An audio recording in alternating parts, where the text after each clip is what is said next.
Hi guys, I'm Viktor Faisca and I'm gonna show you right now the way I make my morning matcha green tea.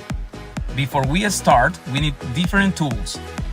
We need a shashaku, your favorite matcha green tea, and a strainer to avoid the lumps in our tea, a bowl, chakin, or chasen to mix our tea, a coffee mug or tea mug, and of course 175 degrees warm water.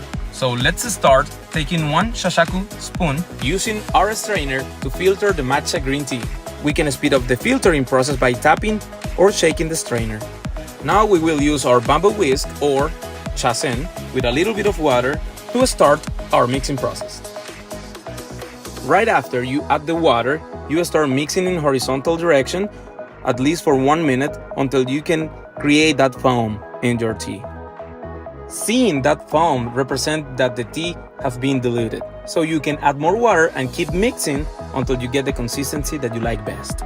Now you can bring your coffee mug, your tea mug, and pour it down.